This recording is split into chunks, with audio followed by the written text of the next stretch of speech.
Hi, in this video I wanted to talk about tonsillectomy and adenoidectomy.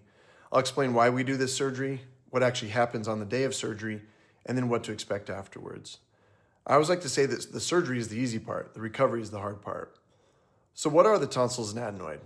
The tonsils are the two tissue pads that are in the back of your throat. You can usually see them when you open your mouth.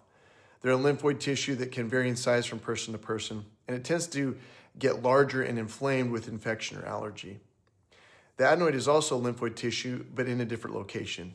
You usually can't see it by just looking in your mouth. It sits high in the back of the nose, behind the palate.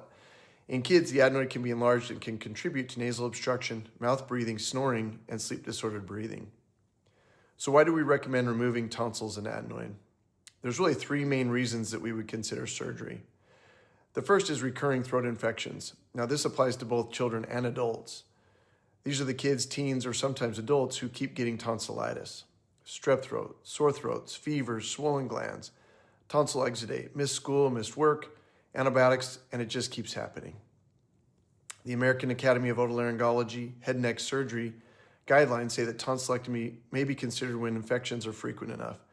Typically seven infections in 1 year, 5 infections per year for 2 years, or 3 infections per year for 3 years, especially when those episodes are well documented and associated with things like fever, over 101 degrees, swollen lymph nodes, tonsil exudate, or a positive strep test. Now, of course, there are exceptions. Sometimes surgery may be considered sooner if there are modifying factors. For example, a peritonsillar abscess, PFAPA syndrome, or major problems tolerating antibiotics.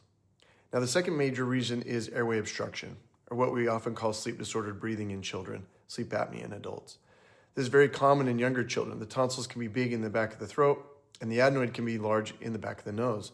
So if the tonsils are blocking from below and the adenoid is blocking from above, the airway can obviously get very crowded. That then leads to snoring, loud breathing, restless sleep, mouth breathing, pauses in breathing, gasping, or even witnessed apneic spells. When the airway collapses enough during sleep, oxygen levels can drop, and the brain says, hey, wake up enough to breathe. The person may not fully wake up, but they can get pulled out from those deeper, more restorative levels of sleep.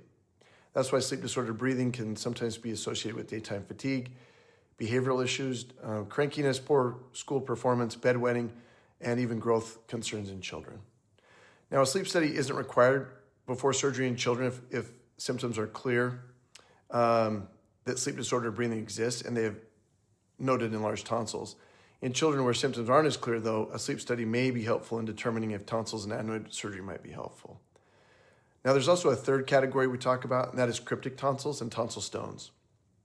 Tonsil stones are usually not dangerous, but they can cause bad breath, irritation, throat discomfort, and recurring debris trapped in the tonsils.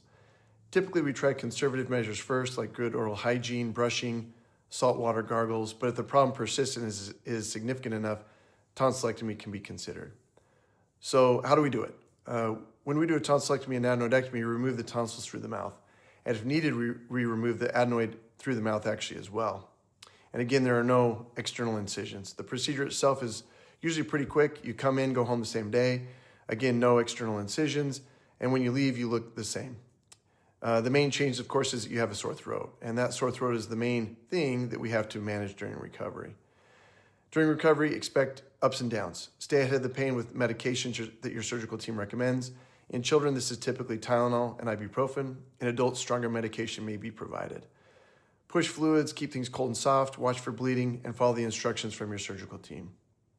Now, for more information about the day of surgery and what to expect after surgery, please see the additional videos provided.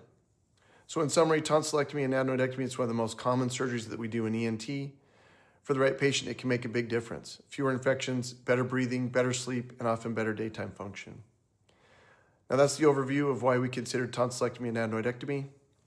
Now you knows. Thanks for watching.